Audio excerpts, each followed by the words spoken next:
Welcome to Interchange, a conversation about music and liturgy and all the in-between spaces on the journey.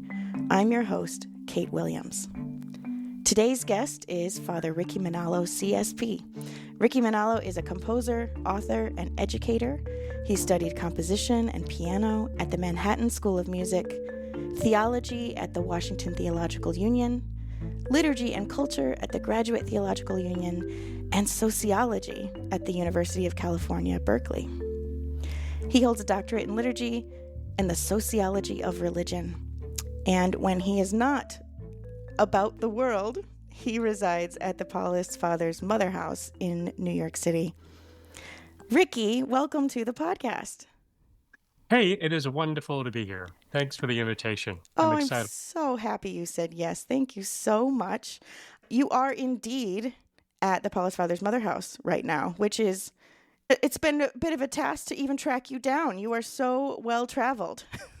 It's been a particularly crazy year, traveling to Europe a few times, including Australia and then Singapore, but yeah, the good part about it, I rack up those mileage and, I don't use most of them. I usually give them to my family members. They're very useful. Yeah, right. What's your preferred airline? In case they want to sponsor, we'll just go ahead and give them a plug. Oh, it is United. United, Yeah. Okay.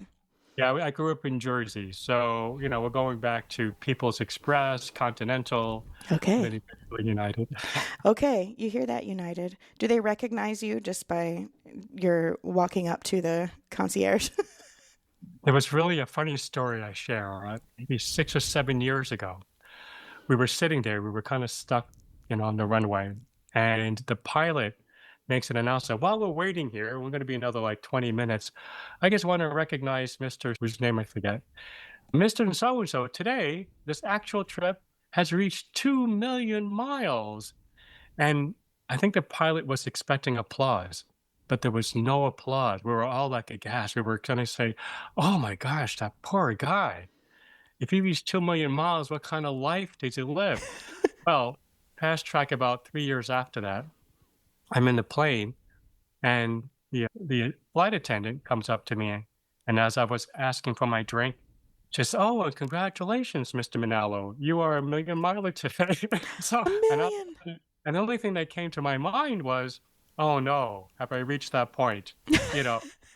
And throughout the next 5.5-hour plane flight, every flight attendant was coming up to me, congratulating. I was just embarrassed, leave me alone. And at the very end, after we left, they gave me a plaque. It was just one of those things. Oh no, what does this say? Have I reached this point where all I do is spend, most of my time traveling? Yeah, right. Everyone's looking at you now oh, that poor guy. Yeah, exactly. I was getting the looks. It's like, you poor guy. Yeah. What life do you live? But you must get a lot of life out of your travels too, right? Oh, I do. And primarily because, as you might know, I love culture. So wherever I go, I don't just, land, do my talk or whatever I'm doing, and then right away go back on the plane. I'll spend, depending on the distance, I'll spend a day to 4 or 5 days, especially if it's international, afterwards, even before. And I'll get to know that culture, the music. I'm a foodie. I'll take pictures. So that's really how I keep my sanity, actually, as far as traveling. Yeah. Meeting the people, just hearing their stories and Yes. seeing how Catholicism is larger than the United States, larger than New York, et cetera, et cetera. Yeah, So, exactly. So you mentioned you grew up in Jersey. Were you born and raised in Jersey? I was actually born in Berkeley, New York. You were? I was. I do not have the Brooklyn accent unless I say the word water. Why, dear, sometimes these 2 or 3 trigger words, people then when they hear me, they go, you're from New York or somewhere there. But I really, and then I grew up in Jersey most of my life, and I don't have, I don't know if there is a common or stereotype Jersey accent. I never really picked that up. No, I don't hear it in you, but my office Yeah. is right next door to Keith Kalemba, so Oh, right. I'm familiar. Yeah. Tell me about your family. Well, Filipino American. My parents came to the United States in 1959, and I grew up with five siblings, so there were six children altogether. Wow. Very, and I'm going to put this in quotes, very Filipino, devotional, Catholic upbringing. Okay. What does that translate into? Praying the rosary every single night, 365 days a year, give or Wow. take 1 or 2 days. Wow. Okay. But it was a wonderful experience in hindsight, at least for me. I don't know about my other siblings. I haven't really asked them. When you do that, you form, it's your first experience, at least for me, of community. And my first experience of Christ. In fact, I kind of remember that as my earliest memory of Catholicism, more than, of course, Mass. For me, it was always gathering together as a family. And sometimes it wasn't just the rosary. We would, after the rosary, after a few years, we would linger on for another half hour or an hour, to talk about other stuff. So it was communal, devotional, and it was centered on Mary. And so I really credit that, taking root in my own vocation and making an easy transition in some ways to religious life. Yeah, right. Also a community that prays together and stays together and, and does ministry. Yeah. Where are you in the lineup of your brothers and sisters? I'm the fourth. So kind of like the middle child. I would always say I'm like the Peter Brady, if you remember the Brady Bunch.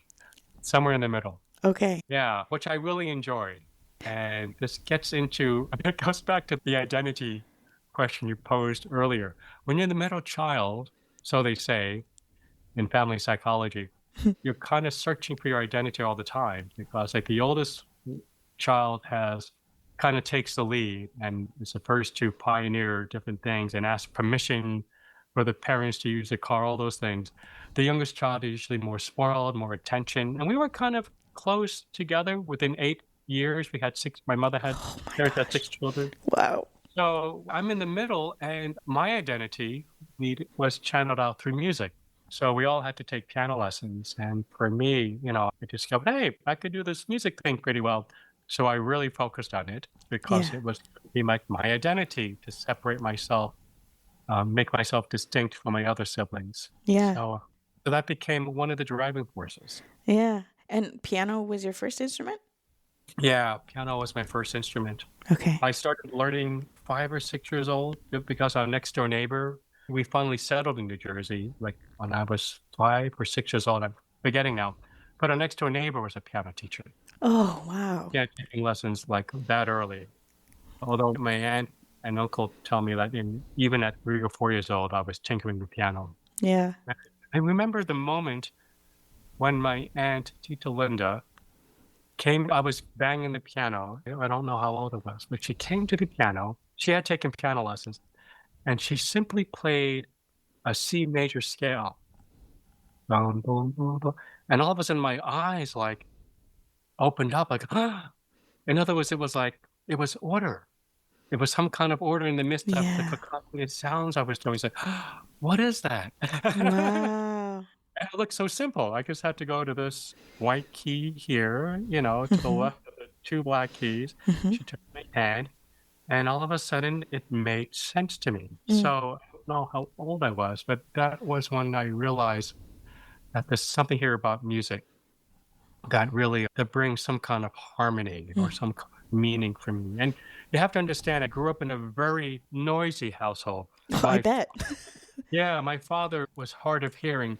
So he would blast out the stereo and Beethoven or Nat King Cole or any kind of symphony without, because he had these wonderful speakers and he didn't care about the neighbors or us in some ways. It was about listening to music.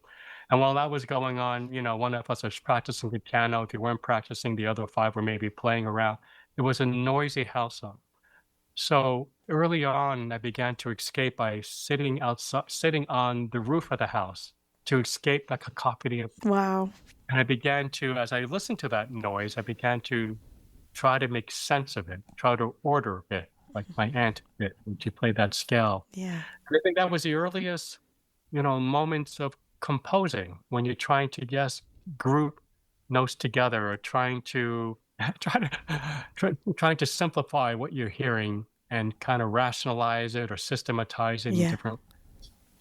So that's the kind of household, we were living in, and it's very Filipino. It's always filled with music. My mother and father, they always said when they were first married, they didn't have any furniture except maybe a bed and a sofa and Wow. maybe like a refrigerator. They went out to get more furniture, like a table or a dresser. They came back with a piano. Oh my goodness. Wow. My mother would always say, if there's music in the house, there's harmony in the house, or it helps with the harmony. Of course, it wasn't a perfect family. It wasn't completely harmonious, but the idea that music brought harmony, Yeah. order, what's going on in the family. Yeah. Even the symbol of that, its presence symbolizing like an Right. ideal. Like like we Yeah. can work towards this. We can figure out how to put this in the right place, in the right order.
I remember as you're talking, I'm remembering my own beginnings in music, and I really loved Beethoven. I was a little bit late to start piano lessons because we were only allowed to do one extracurricular activity because of, there were only three of us, but we had very little resources.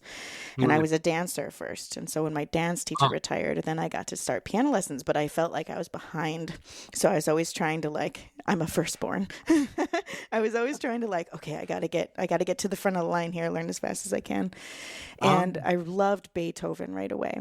And I would just sit at the piano in the midst of those early theory lessons and try to figure out how does he just know how this will pattern out, how there's something, how does this not take him forever to figure out how to write a single piece? There must be some kind of plan, and like a good chess player knows that there are predictable outcomes. You're not just figuring it out over and over again for the first time. Absolutely. And when you look at the number of scores or pieces that Bach did, he must have been composing every day. Yes. Yeah. And of course, to have that kind of not just musical but mathematical intelligence to do that. Yeah.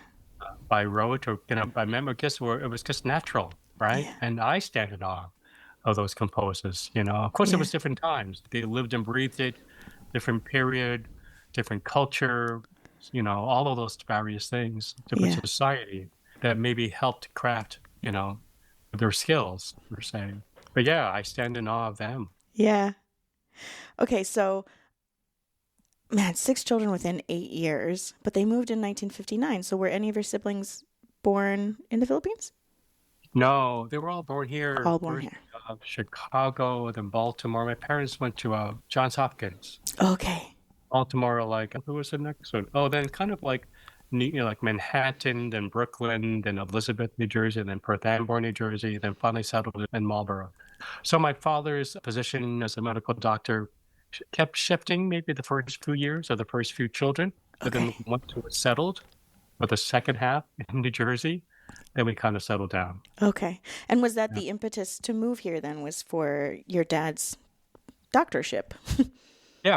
Yeah, it was. Both of them came here to, before 1965, about the immigration bill. You didn't have a lot of Filipinos that were allowed to come to the United States. Okay. About 100, actually. So, but they accepted, of course, professionals. Okay. So part of that was for a lot of Filipinos, getting a medical degree, then they look to the United States as this beacon of hope, right? Where you can settle down and as a doctor, earn a very decent salary. All of that kind of drove them to settle in the New York area. And specifically, I grew up in a very Jewish neighborhood. Oh, really? I think there was only one other family, the Mancusos, who were Catholic per se, but everyone around our house, we had 2 Goldbergs across our street, Goldberg and Goldberg, Schwartzberg, Scheinbaum. I mean, it was, but what I'm saying is my parents thought if they were going to bring up children, they wanted to be where the Jewish people were, because the Jewish people are very good with demanding and expecting good education. Yeah. And so, it made a lot of sense. And, so I was very privileged. Wow. Here I am, doctor, father, but then also in this very good educational system in Monmouth County, New Jersey. Oh, wow. Yeah. So we got a good education. And then even beginning in high school, because we were only an hour away. At one point, my teacher next door said, we discerned that I should go to music school in New York City. I mean, it's right there. So in high school, I began to go to the preparatory division of Manus College of Music. Oh, wow. Yeah, and I started in piano, but then within a year, I go, well, wait a minute. I've always been improvising on the piano. I went into composition while I was at Manus College of Music Preparatory Division. Still going to Marlboro High School in New Jersey, but every Saturday I would go in. And that gave me the foot into the New York, New York music scene as a teenager, which helped cement, I think, my acceptance into Manhattan School of Music eventually, where I obtained a degree in composition. Yeah, when I was reading your bio, I was like, man, it would almost be shorter to list the schools you didn't go to and the degrees you don't have. Right. Oh, thanks. Wow. So then you grew up in a community with a lot of Jewish people.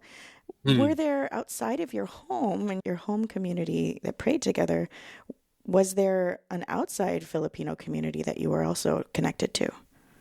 There certainly was, because we had a lot of relatives, Okay. and in some ways we created our own kind of Manalo or Tan, my mother's maiden name. In other words, it was very common back then in the 1960s and into the 70s that once one family gets settled in the United States, you then bring in your other siblings, and you were allowed to after 1965.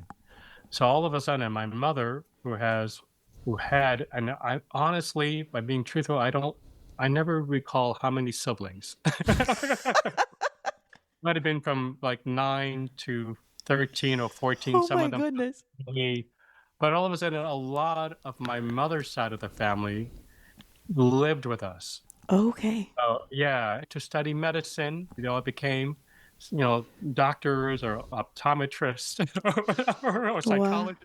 Wow. So can you imagine this one house, suburbia New Jersey, with not just 6 children, but always like a set of relatives, and including, my grandmother and grandfather, what we call Lolo. So it was always a full house. That's what I'm talking about, contributing to this cacophony of sound. Yes. Right. But the richness of a very collectivist, communitarian Filipino household, it's amazing that we survived, when you think about today. I know. Yeah. Yeah, I Yeah. know. So was part of that cacophony of sound a variety of language as well? Yes, my relatives, the older relatives, all spoke Tagalog, but they never taught us Tagalog, and I wish they did. I think, the mindset was, and remember, they came in 1959. They wanted us to really do well in education. Of course, today it might be the opposite. We might argue, no, teaching a child a second language might actually, make you a better student, and you're able to do it when they're young. But back then, no, they did not teach us. But, but at the same time, we knew what I would call table talk Tagalog. Okay. Okay. Yeah, around meals. So I probably understand a lot more than I realized. And you learn to be intuitive. Like they might be saying things in Tagalog, blah, blah, blah, blah, blah, blah, blah, blah, blah, and you don't understand it. But then another moment, they say, and you hear Ricky, da, da, da, da, da, da, da, and you pay attention. Yeah. And the next time it's like Ricky, da, da, da, da, da, da, in trouble. Oh, I really have to. So you learn by osmosis and by the natural. Yeah. Yeah, and by slight paranoia. Yeah, that's like paranoia. And paranoia of knowing how to eat, because you want to be able to. So all those Filipino traditional rituals eventually become, embodied, right? Wow. Yeah. It has some parallels to how I learned Spanish, because I started playing piano at the Spanish Mass when I was barely able to play the piano. And there was one time when I played, I didn't know the piano very well, I didn't know liturgy very well, and I didn't know Spanish very well. So there was one time when I played a gospel acclamation instead of the Gloria. Tell you what, I never made that mistake again. You started. That is funny. Yeah. That is funny. Yes, just that's did you complete it, or did they kind of tell you? No, they stopped me. Sister Karen, the nun who was the director of the choral, she was like, actually, we're going to turn it back here. But oh my gosh, the embarrassment. You get embarrassed enough, you certainly start paying attention in a different way. But you learn, yeah, that's a great point, though. That's how we learn, by making mistakes. And that's true about even, now that we're adults, we sometimes fear making mistakes. And, no one ever wants to make a mistake, or whatever we do, if it's public speaking or singing or, our liturgical music craft. But that's where their learning gets deepened, right? Yeah. That's really, so if it's welcomed, and if it's, if the critique or feedback comes back in a positive way, then it actually is the best moments where we can learn. Yeah, making those safe spaces where it's safe to make a mistake. I think probably helped me to learn the most, for sure. There's not enough of those safe spaces, especially like everybody online now. Like everything you do is analyzed. If you make the slightest little, especially in publishing, there's one little punctuation out of, line, it's like there's a horde of people ready to tell you about it, and it feels so unsafe to make mistakes. That's so true. And we know that I mean, there have now been a lot more studies, right, about the ill effects of social media, Mm. what that does to pressure, to image, and the readily available access, and then instant feedbacks. I mean, you're right. It could be very daunting. I don't know how younger generations, are able to muddle through that. Actually, there have been studies that show they're not doing very well. Yeah. Parents haven't been doing such a great job either, because we really didn't have the skills. Yeah. Technology comes in, new technologies. In the last 10 years, now we know, of course, but Yeah. we have a generation, of kids or children Yeah. not knowing how to embrace that, or Yeah, and maybe we do have the capacity to, to learn how to handle it better, but it's just technology advances so much faster than we can evolve Mhm. collectively that Yeah. it just feels like we're wading into waters we really don't understand, and Yes. we're experiencing the consequences of that. Yes, isn't that true? Yeah. Especially nowadays with AI, artificial intelligence. I know. And I definitely want to pivot to AI because that is a huge topic in the world, but in our industry too, in a unique way. But before I pivot away from your family, I wanted to ask you about Simbang Gabi.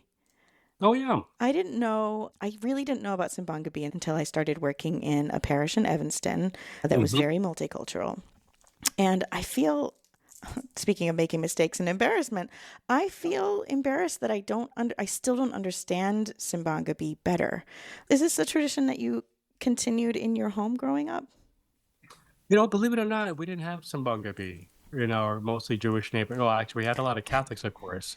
I always felt growing up here in New Jersey, and this is at the time I was growing up, not anymore, but you were either Catholic or Jewish.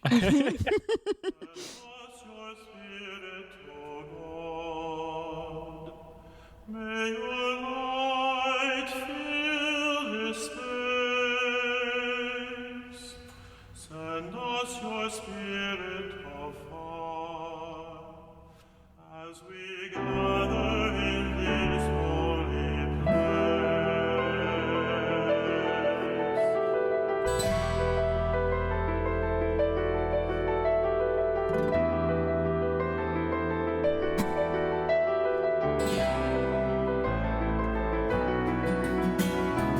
Send us your spirit, O Lord, through the gift of your word. Let us respond from our hearts. In our humbleness we shall be heard. Spirit of truth and life, breathing upon us now. Open our hearts and minds as we breathe in the Spirit of Christ.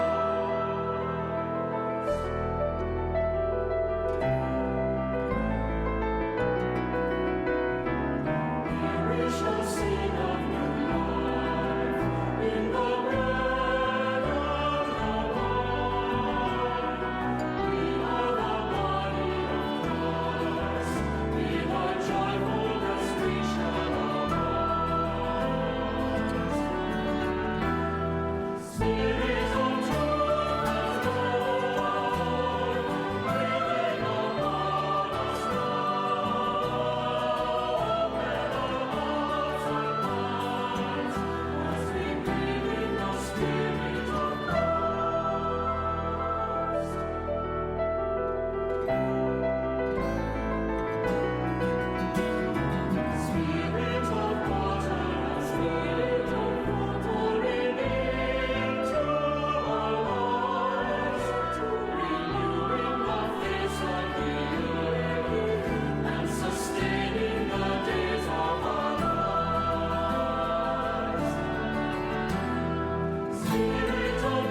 I would say the largest diaspora, Filipino diaspora, was probably Jersey City. So, but it wasn't the immediate Monmouth County, Central Jersey, where near the Jersey Shore where I grew up. So I didn't grow up with it, and I really didn't know about it myself until I began to be asked to give talks about it, maybe in the late '90s. So Okay. yeah. So it's not in my memory. It's not in your memory, but when you started giving talks about it, then how did you come to understand it as a tradition? Yeah. So part of it was retrieving my own Filipino identity. Mm. When you grow up, when you're born in the United States and you're not part of the dominant culture, you actually still believe you are because you're integrating part of the dominant culture. Mm. So I experienced which a lot of, I don't want to say that too general, but maybe a lot of Asian Americans might, who grow up or domestically, in my case, we were Filipino Americans, but outside of that in school, I was white, Mm. Yeah. culturally, Yeah. all that. So part of where I began to retrieve it was when I was studying theology in the early '90s. I began at Washington Theological Union, and I began to learn about culture and liturgy. And I remember one of my professors, Andrew Seferny, may he rest in peace, he died a few months ago. Mm. He mentioned this Filipino theologian, kind of like the world expert of liturgy and culture, Ansco Chapanco. And I was like, he's Filipino. In other words, there was a representation, Yeah. because everyone I had been reading up until that point were mostly European or North American whites, let's say, theologians. Yeah. The fact that he was Filipino and my growing passion and culture made me want to retrieve my own Filipino identity that had kind of been delayed socially. Mm. Again, it was strong domestically, but socially. Mm. And that brought me into my own starting point as a Filipino American. Mm. And Chaponga being himself Filipino, I began to learn a lot about, read a lot of his writings in the early '90s and, actually throughout. And that's when I began to learn, at least up here in my head, about Simbang Gabi. But then I got involved right away in the early '90s with the Bishops' Conference because there weren't a lot of Filipino seminarians. I felt like this is dating back to the '50s. It isn't. We're just talking about the '90s. They were like, in the Washington area. So they heard that, Ricky Manalo, he's a composer. I began to compose music. So, so like they would now and then, the liturgy committee or secretary, whatever it was called back then, they were like, we're writing this new document, on art and architecture and worship or Domus Dei, things like that. Can you give your thoughts about how would you read this as an Asian American? And embarrassingly enough, I really didn't know a lot. Because like I said, I wasn't really focused on it when I was growing up, Mm-hmm. only on music, if anything. So that prompted me to learn, systematically more about Asian American Catholicism. And even then, there weren't a lot of American theologians, right? Mm-hmm. Probably any, actually, per se, at least prominent ones that I knew about. So I began to, respond to work with the Bishops' Conference when it came to liturgy or music, anything like that, and kind of learning on the way. Mm. And that kept on accumulating. Within that space, that time span, Simbang Gabi, I began to be invited to give talks, particularly there in Chicago. Terry Nuval, who died recently, maybe a few months ago, she was like, I would say, the matriarch of the Filipino community. Mm. And because of Terry, Chicago Archdiocese has probably one of the best, and I would say number one, model of Simbang Gabi for the nation. Mm. At one point, there were 150 parishes per se in Chicago they would divide that into like maybe 6 parishes every day of the 9-day novena. We didn't really talk about what Simbang Gabi is, but it's like 9-day novena masses that precedes Christmas, per se. So in the evenings or early mornings, you would have these masses, per se. Terry organized all of that. Even the last celebration on the 9th day, at one point you had like 2 or 3 parishes, each one with a bishop. Mm. So it was the most systematized, expansive celebration Simbang Gabi for the country. Yeah. That's because of the Terry Nuval. I always say the Filipino Catholic Church would not exist without the women pastoral leaders. Yeah. I mean, there was one, I was at a gathering here in Chicago, actually, and we were gonna have a celebration of, back then, of the new Filipino American bishop, Oscar Solis, down in Salt Lake City. Mm. But I remember I went to Bishop Oscar, who's, a colleague and friend of mine. Go, Oscar, I'm so glad we're celebrating you, but Terry Naval has been doing this longer than you have, or Mm. or Irma Esep, who's at the USCCB, Mm. the Filipino, she was director of the culture for many years, and she's the one that brought all these conferences together and invited. They are really the ones who are leading the Filipino. Yep. I guess like in most Filipino American households, it's the mothers or who are really fostering the spirituality. Yeah. And you're right. I mean, so this is not new in other faiths. I'm not saying this is just Filipino, Yeah. but particularly the Filipino, when you look back at the last 35 years of doing this ministry, we would not be here without the woman. That is true. I guess the places I've been, it has been very women-led. At St. Nick's, it was Ampibasa. And, OSM, there's a ton of women leaders. Merlin Chua comes to mind. Yeah. But yeah, that's true. Man, it's like women are like important or something. Who would think? I know, right? Somebody put out a PSA. Yeah, right. So it's a 9-day novena in advance of Christmas, and they were late night / early morning masses. Right. And I think one of the things, speaking of tension and liturgy, one of the things that was hard for me to make sense of as somebody coming into another culture's tradition was, we're still in Advent.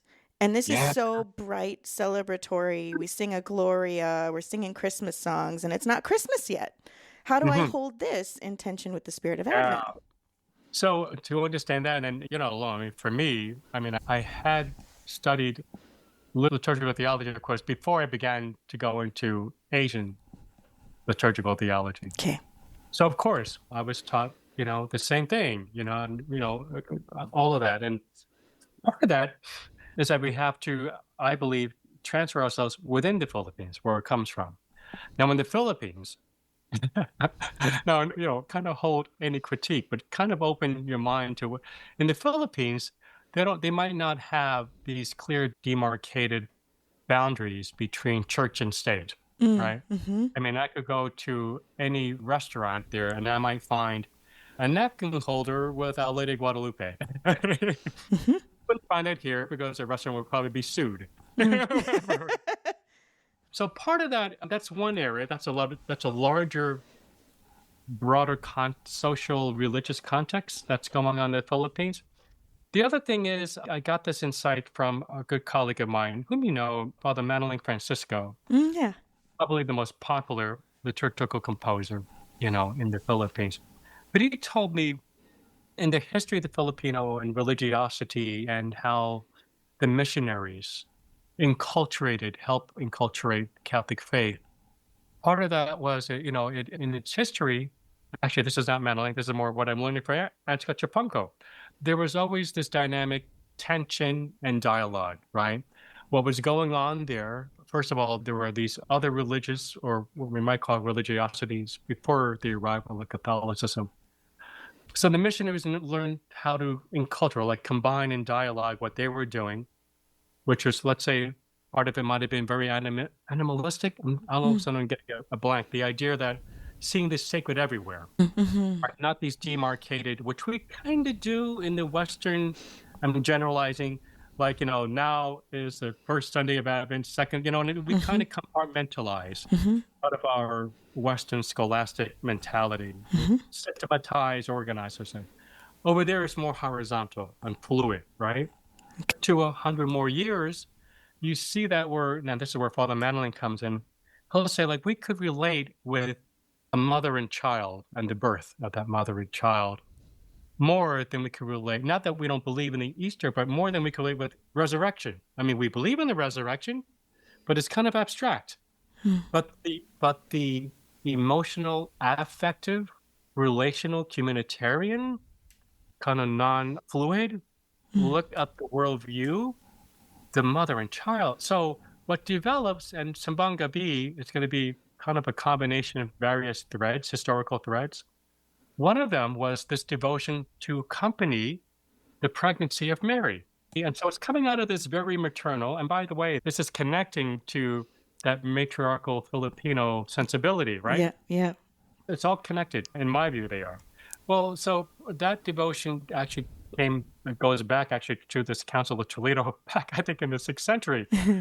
To Spain, let's say, then it's from Spain to Mexico, from Mexico to the Philippines. So the Iberian, Hispanic, all of those sensibilities are coming to the Philippines, and it's being culturalized with the religiosities that were already there. Mm-hmm.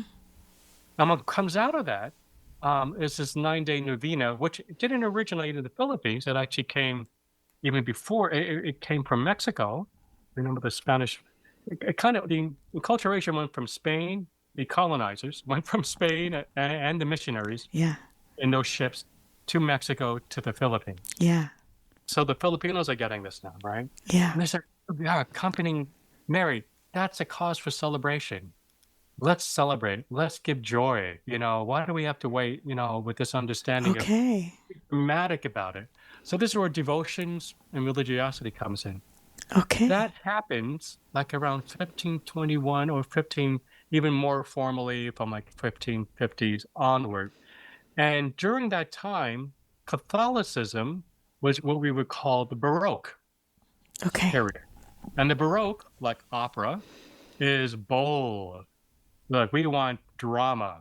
We want emotions. Well, I want to see a painting where there is like this. I want to see, blood, or I want to see, I just want to go over all of during this missionary period, all of those Baroque and what can say musical, artistic sensibilities is being brought to the Philippines. Now, what goes on in Europe after that, I'm going to put that on a side note for Okay. now. Let's go back to Europe.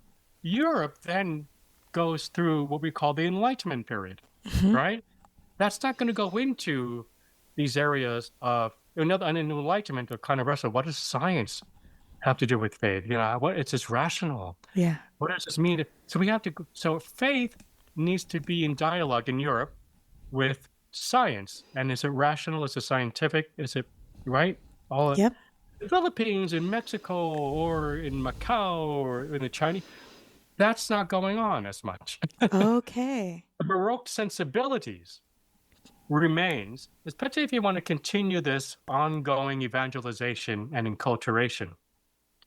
So while that's going on, let's say in the Philippines, and as far as the religiosities and devotions, and kind of, I don't want to say integrating, but this dialogue between official liturgy and devotion, they're kind of blurring, Mm-hmm. in these colonized areas per se. Mm-hmm. Of course, we'll go through, as you know, from middle of the 19th century on to this liturgical movement. Well, it's coming from Germany, from France. Hey, look at this historical study, about the liturgical year. Yeah. Let's like, oh, did you know, so they begin to do, and it's really studying using scientific tools to study our history. Yeah. That's not going on at the level of the everyday lives of Filipinos, right? Yeah. The liturgical movement in Europe will transfer to the United States, right? Yeah. College drill and Yep. Virgil Michael, all of that.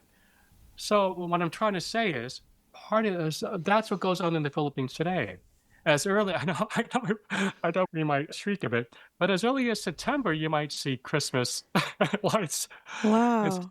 Because I want to say it's this prolonging of really just the season of affective, emotional celebration of the birth of Christ. We love it so much, and we want to accompany Mary so much. Even 9 days is not enough. Per se. This is enlightening for me. No one has ever explained it like that to me, but that makes total sense. And in a way, really speaks very intimately of a knowledge of an incarnational reality. Oh, yeah, that's a great way to put it. A good way to put it. Yeah, like Filipino religiosity is very incarnational. Yeah. Very incarnational. No. But I also want to say, Kate, I'm not saying that. I also want to say that religiosity and forms of devotion also needs to be in dialogue with the official. Sure, of course, yeah. So, I'm saying there's always going to be this dialogue per Yeah. se. Um, It's one of those, I mean, I prefer to call it this way, but maybe that sounds a little negative to other people, but that's one of those tensions that we can just be aware uh, of and hold in the midst of it all. yeah, and just live in that tension, live in that gray area, you Yeah. know, because in the Philippines, they are allowed to sing Gloria, but only in Simbang Gabi masses. Same Yes. here. But in the United States, if you have a Simbang Gabi mass, if you are allowed to sing Gloria, some bishops don't like it because I don't think, I don't know, I don't want to judge them. They might not know this history per se. Yeah. Yeah. But it's only for that. But if you have a 7:30 a.m. mass that's not Simbang Gabi, don't do Gloria. Yeah. Right. But in a liturgical enculturation context for Filipinos, Yeah. that has meaning. And the way I say it is, if you're going to sing a Gloria for Simbang Gabi mass, great. But at the Christmas midnight mass, whatever time that is, you better have trumpets. Yeah. So my point is progressive solemnity, right? Yeah. If you're going to do that there, maybe it doesn't have to be as grand, although I might be, so already, I might be imposing my own Yeah. American Western bias, because Yeah. that could too, they could counter me. But I want to say, let's have a dialogue. Yeah. For the midnight mass, yeah, make it fuller. Yeah. I want to hear 4 parts, 6, you know what I'm saying? Yeah. That's where that dialogue could happen. Yeah. It is allowed in the Philippines.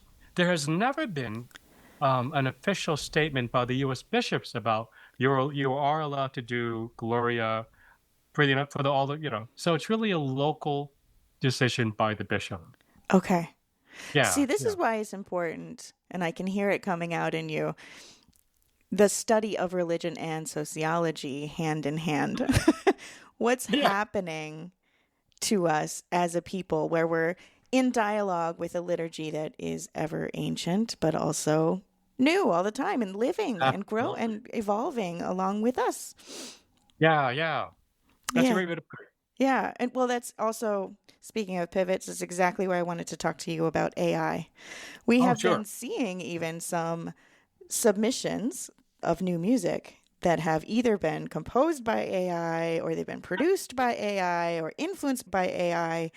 And it's one thing that we're talking about amongst, our editorial team.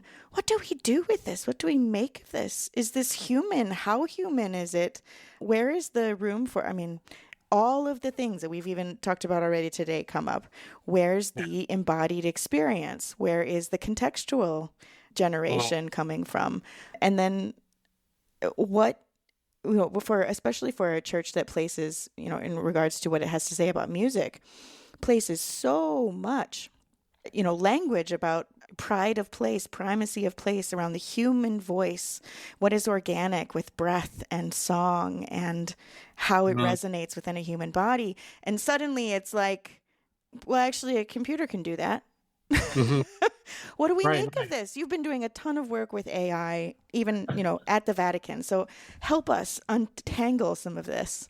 I want to know if you could say a little further, and then I'll give my thoughts. But tell me, GIA, can you be more detailed as to what that discernment has been like? What have you done so far? It's very much still in conversation. And I think from person to person, we have very different opinions about it. I think on my best days, I want to be very open about it because I know also that technology is made by humans. Like, we have made this, we are developing it, we are deciding what's important. How can it help us? How can it bring us towards the next generation? So it's not totally devoid. It's not like a robot came from Mars and has no relationship to humanity. It's very related to humanity. But also, how is it depriving the human touch? How is it leaving? It's funny because I think making mistakes is so human. Yeah. And I think a common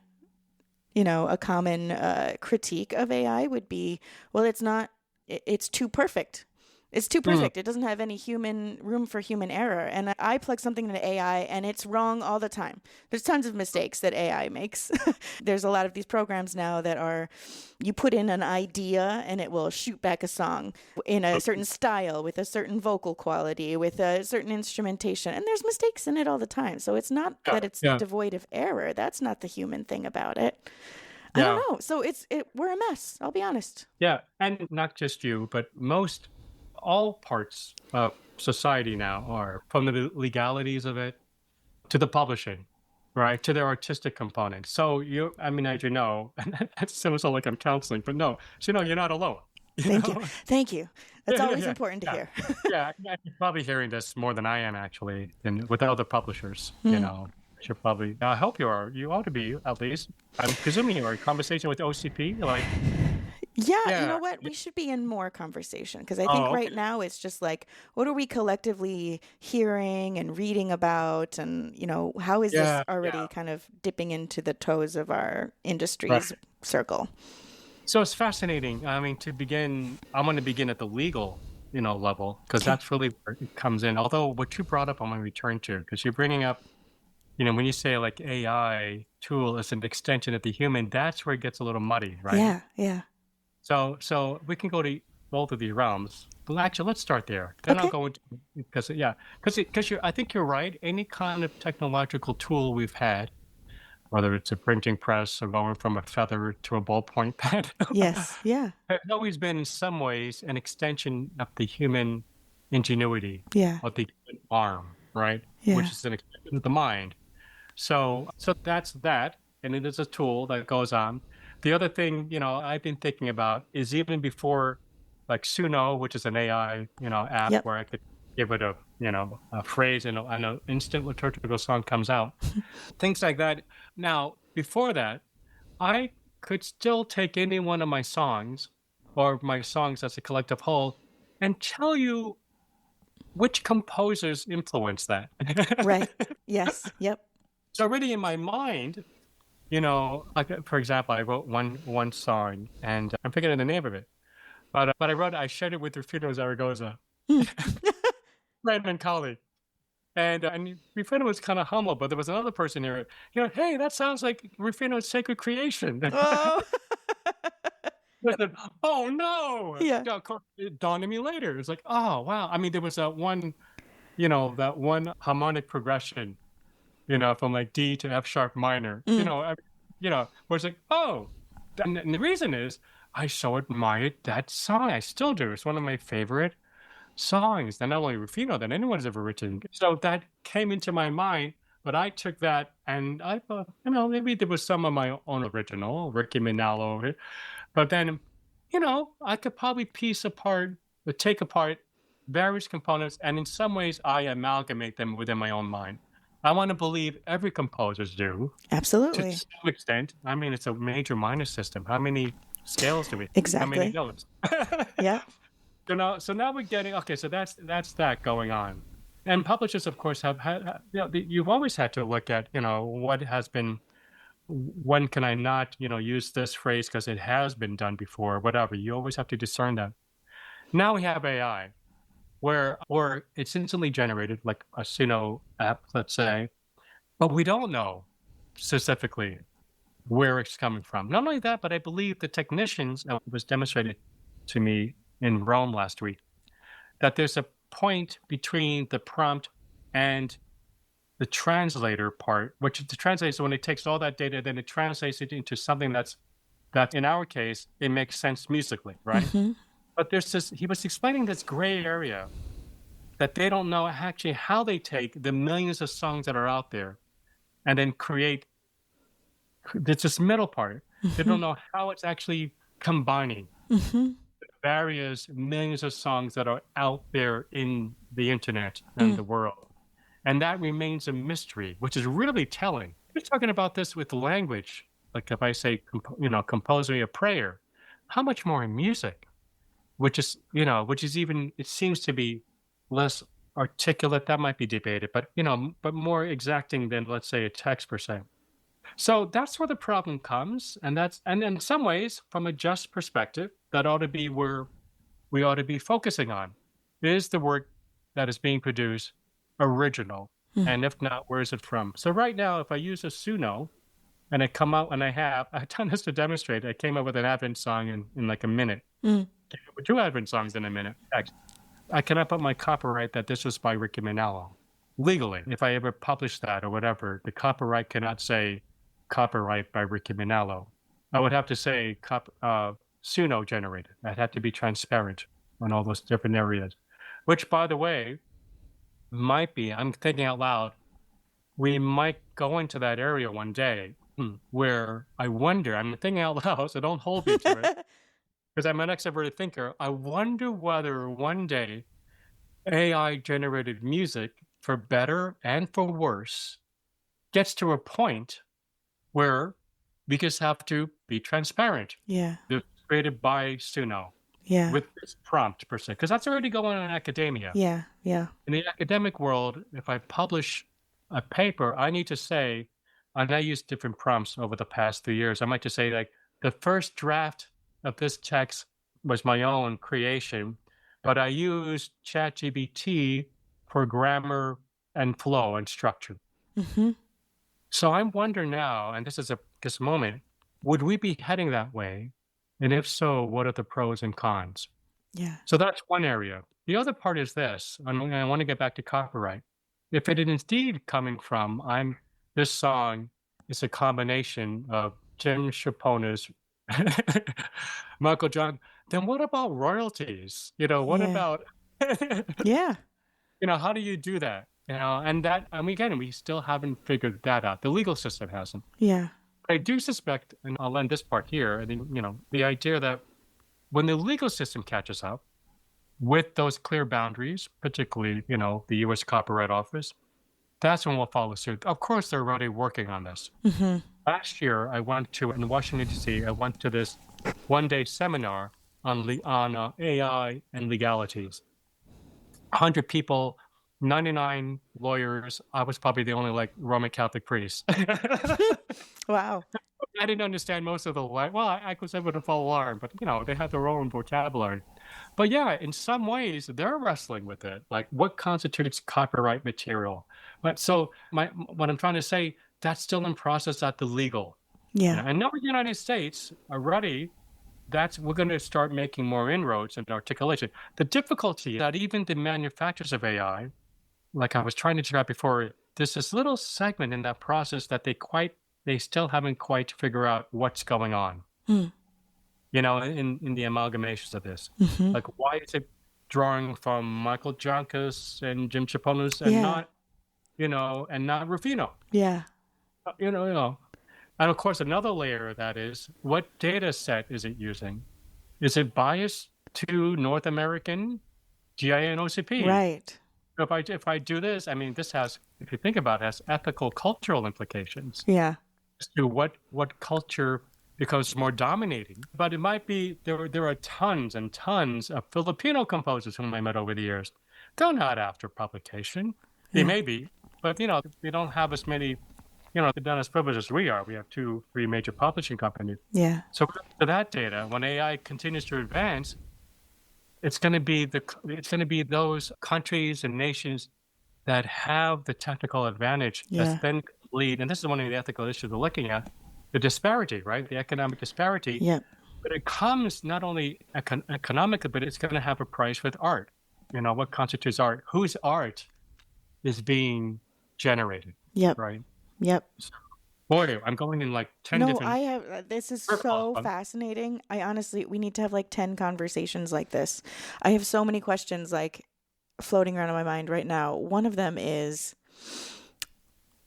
right now, if you're using AI to either generate based on your prompt or to edit, based on, better grammar desires or whatever, are you just bound then by the honor system to disclose that? Because it's getting so good right now that there used to be a time when, for instance, somebody would submit something, and some people like to submit a piece of cover art for their grand project.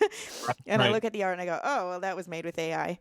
And you can just tell whether they disclose it to you or not. But now that it's getting more and more it's learning, it's getting better.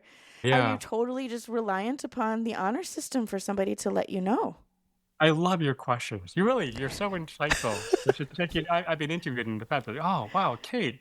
The, no, it's so relevant. It's not that AI is getting better, but writers, composers, artists are all on students. I want to bring this into the university context. Yeah. They're getting better at how to get around it. Yes, right. Because there's programs, right, where speaking of students, if you plagiarize your paper, the teacher just has to, copy paste that into a site, and it will tell you, well, they definitely stole this paragraph and this paragraph. Yeah, but at the same time, also, the regulator that's able to sift through the data and decide whether it's AI, that's also getting Yeah. better Okay. because of the demand that's going on at the academic level, right?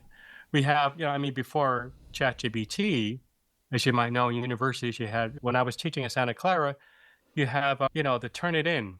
So I would post the paper by a student, and in Santa Clara University at the heart of Silicon Valley, of course, and a lot of universities, it would tell you, oh, no, this part, these 6 words were taken from Wikipedia. So that caught up, right? Now we have AI. And what you're saying is it's always going to be this kind of, is it race of innovation, misuse of innovation, or dishonesty with more guardrails, right? It's always going to be going on and on. I mean, right now, I believe even Turnitin, whether it's a .com or that company, they progressed with AI-generated detection. Okay. I don't know about the music industry. I'm sure they are, because of course this legal battlefield has been going on for the past 2 or 3 years. Yeah. So I'm sure they're coming up with that, but I don't know this Yeah. particular search or guardrail detection. Yeah. But I'm sure that's going to go on. Because it is partly, of course, we're interested in the ethics, but we know that it will be legally motivated also by money. Like, where does the money go? Like you were mentioning where do the royalties go? Who's making a profit off of this thing, art or Yes. otherwise? Yeah, that's right. So it's always, and then again, at another level, this is not new, right? Even before ChatGPT, Yes. we've been developing tools like I said, Turnitin.com. At one point, we needed to, ramp up more parameters and be more stringent about those. So Yeah. that will always be going on. Now, there might be something distinct in this AI race, let's say. Yeah. Where AI, these tools we have, are readily available, right? So there's what we call the democratization of tools. So more and more students will have more accessibility, and kind of getting back to your other point, more manufacturers are creating more large language models and even academic ways of so there's always going to be this even flow between both of them. Now, in the midst of all that, again, I don't know if I have any answers here, but in the midst of all that, and this is perhaps where the Catholic response comes in, in our own Catholic social teachings that we have, where is the human dignity and all of that? Yeah. Where is the value of truth, right? Yeah. Where is the value of transparency? And certainly we Catholics know that. Yeah. So I think that this is where I want to intentionally just bring that up, how the Catholic Church has a collective wisdom, ethics, and moral wisdom that we can contribute to this new world and continually evolving world of AI with those fundamental values, like in the midst of this, how are we forming human beings? I'm in a position that students ought to start learning how to use AI tools, because I see it's going to be in the future. But, when is always debatable. That's debatable. But eventually they need to learn it, right? Yeah. Because it's where we're going. And if not doing it would be impractical. But in that formation, are we genuinely concerned about the human formation, the integral human formation, as Pope John Paul II talked about way back in 1995? With technology, it has to be connected with human integrity and developmental integrity. And that's where religions and ethics, civic ethics, and all of those could really impact how we move forward. Yeah, that's a much more That's a very helpful way to think about all of those considerations, because I was going to ask you what I thought was $1,000,000 question. That's totally unfair, but maybe you have an answer, so I'll ask it anyway. What is, do you think, the theological implication about using AI-generated material in our prayer life? Oh, yeah. I think ultimately, theologically, how do we see any technology as a tool, actually, I'm going to go back to even Gaudium et Spes, Vatican, the last document, you know, about the church in the modern world. There's a line there that says that human creativity, whether through text, including art or music, is always in conversation with God's larger creativity, like God's creation. Because it's an ongoing, like what we create with our hands or our music, or all of that somehow links or is connected to God's ongoing plan in the creation.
So I think I'm forgetting your question, but how does AI theologically see that as part of as part of participating in God's ongoing creation, while at this stage always keeping at this stage keeping a checks and balance of those Catholic social ethic teachings. Where's the human dignity? Yep.